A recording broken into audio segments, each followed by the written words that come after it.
Hello everybody, another installment in 911 week. Today we're featuring a 997.2 C2S. Now the thing about the 911 is, because it means so many things to so many different people, trying to work out the perfect iteration is actually impossible. Porsche will of course always try and tell you it's the latest one, but I think they have a horse in that race. However, if you speak to enthusiasts, it becomes clear that there are a few particular highlights that really do stand out. In terms of the water-cooled cars, it's very possible that the second generation 997 could be peak modern 911, and there's a few simple reasons for that.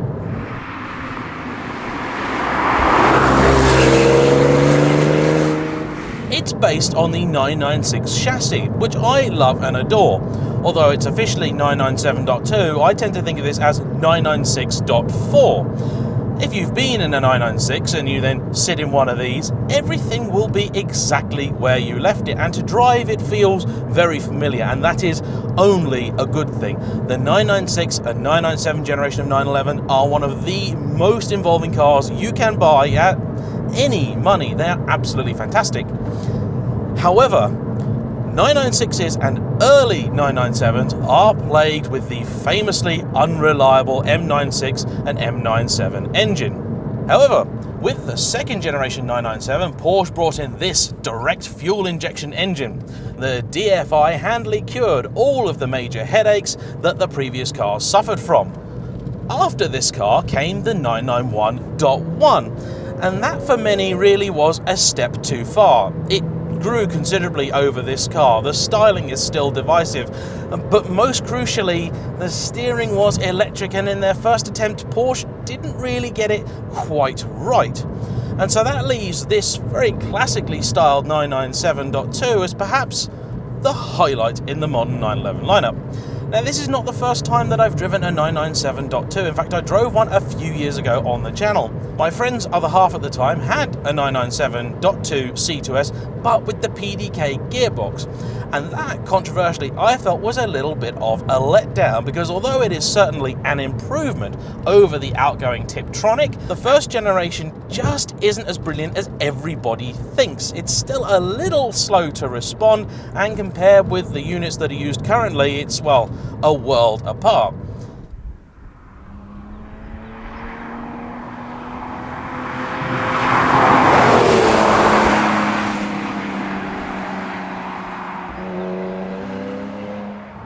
What's also helped things recently, and another reason that I'm so happy to have another look at one of these cars, is the fact that prices have become quite a bit more sensible again.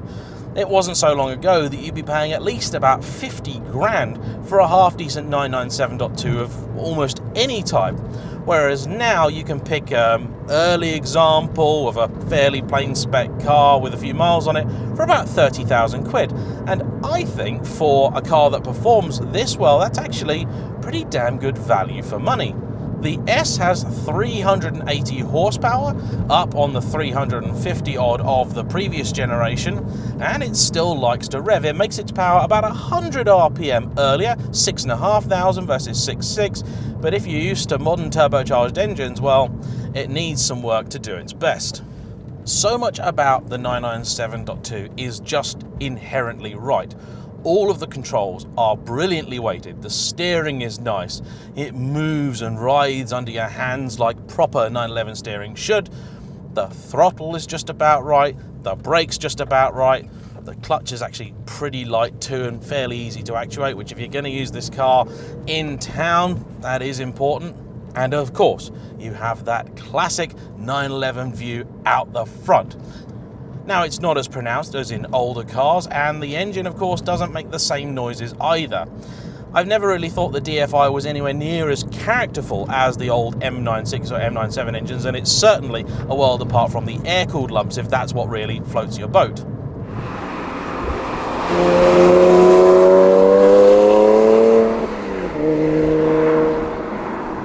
This car is basically bone stock. There is a very small tweak to the crossover in the exhaust, but it's essentially standard volume, and there is, as far as I can see in here, nothing out of the ordinary.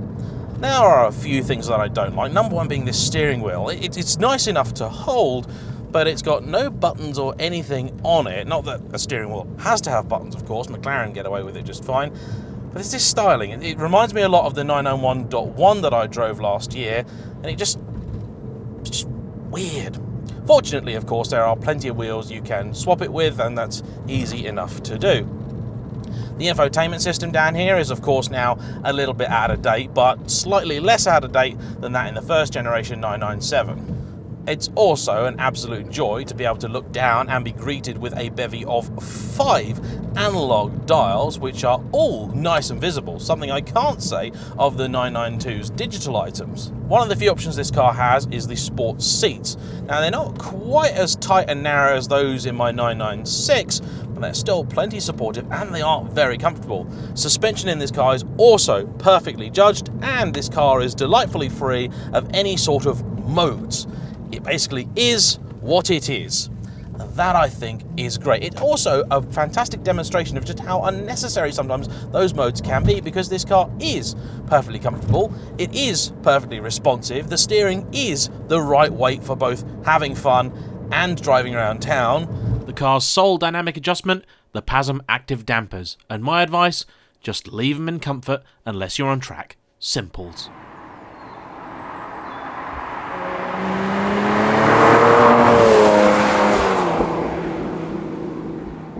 A 911 has a very important task. When you've done the daily duties and when you've dropped the kids back off and you're on your own and the sun is out and you want to have a good time, a 911 has to give you the sensation, the thrills and the experience that nearly nothing at any price can match.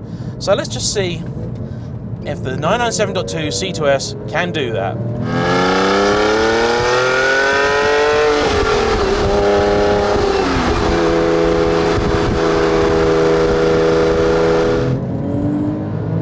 Picks up and pulls really strongly.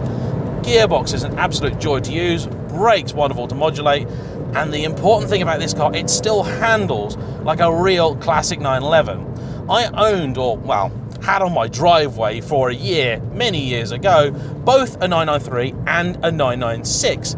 The truth is they both handle very similarly, but the 996's abilities were such that it just did all the same things at 20 mile an hour higher speeds. Of course, people would moan about that, but the fact is that by modern sports car standard, these cars still have a reasonably low limit. There's an awful lot of cars that you can drive down a road like this at legal speeds, which I'm currently doing, and not feel anything. But not the case with this. There's mud on the road and I can feel it through my fingertips. The car is just gently following the camber. It's sniffing around like some sort of Stuttgartian truffle pig.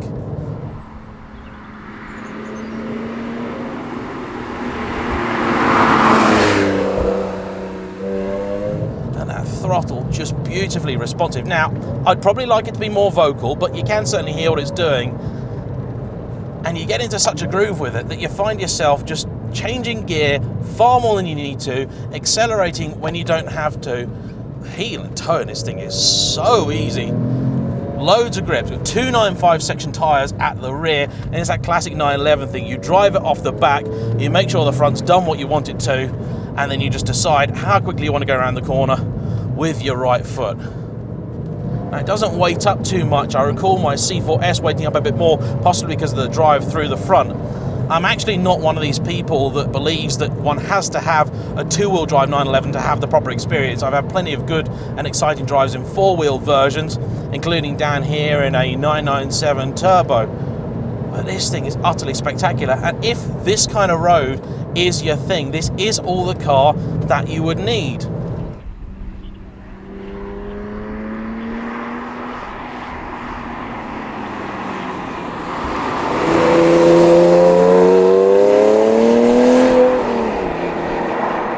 The joy as well of having this slightly older infotainment versus something like the 991, where it's all plumbed in and wired to everything about the car, is that if you want to upgrade it and make it more modern, you can do so pretty easily. It's quick enough. This car's brakes, I think, need a little bit of work because it's definitely juddering when you are pressing on them, but they got no problem stopping it.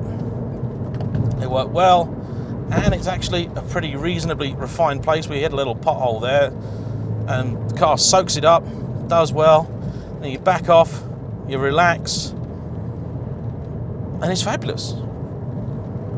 It is a proper 911, a proper sports car, and all of the criticisms you could apply to a 911 can basically be leveled at this. If you're looking for something that's super special and going to get attention and draw people to it, if you're that kind of person, if you're a bit of a tart like me, it's just not going to do it. It's a very anonymous car, it's a very discreet car, but if all you've experienced up until now is M3s, and if you're the sort of person that owns, say, an E92, and you go, well, my car's got more power and I've seen the numbers and it's just as fast around a track, it's got to be better than a 911. Look, if you care about driving, get yourself in one of these.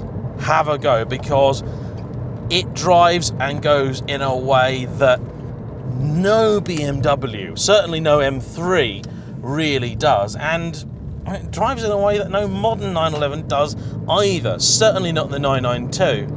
Every time I get back in a 911, I sort of worry. I worry and I think that maybe it wasn't really as good as I remember. Maybe it just was just I've just rose-tinted glasses, because I am a big fan of the 911. But then you get in one and you go, no, it's pretty damn good, and that's sensible money again. 35 to 40 grand for this?